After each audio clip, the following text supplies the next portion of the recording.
हर समय तुम काम में लगे रहते हो, 24 घंटे काम में लगे रहते हो।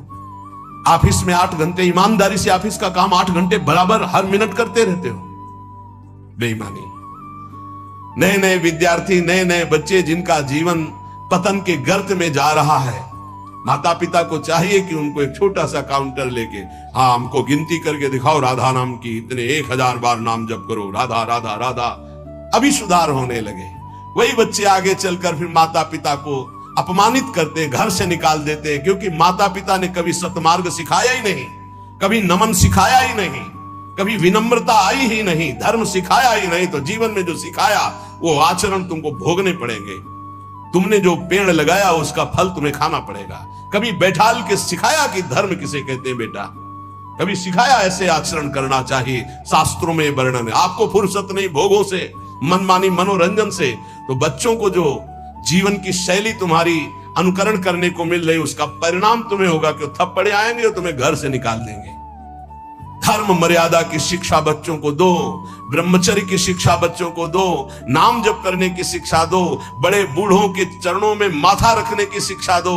छोटे से जैसा आचरण सिखाओगे वैसा हो जाएगा। माता पिता बाल कहीं बुलावे, उदर भरे सोई जतन सिखावे। कैसे पेट भरना सीख लो, इंद्रियों के भोगों को भोगना सीख लो, बस फिर परिणाम क्या होगा? ना विनम्रता होगी, ना शील होगा, ना सहन शक्ति होगी, ना उनके अंदर ज्ञान होगा। जो व्यर्थ का समय आप जीवन में व्यतीत करते हैं भाई, वो केवल भेंट दे दो नाम के लिए और तुम खूब कार्य करो। ऐसे कोई कार्य नहीं जिसमें भजन न हो। जब युद्ध में भजन हो सकता है तो ऐसा कौन सा कार्य है? हम छूट देते हैं 8 घंटा।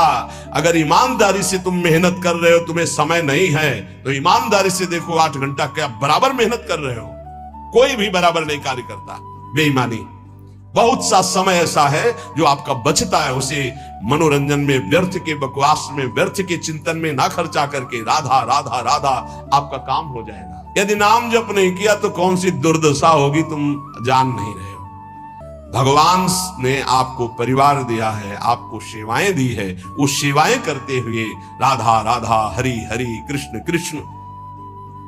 यदि नाम जप हमारी जिह्वा से चलता रहे तो हमें अन्य कोई साधन की आवश्यकता नहीं।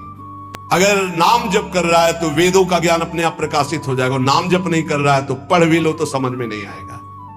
यदि भगवान की शरण में होकर नाम जप कर रहा है तो जो वेदों का अनंत ज्ञान वो हृदय में प्रकाशित हो जाएगा।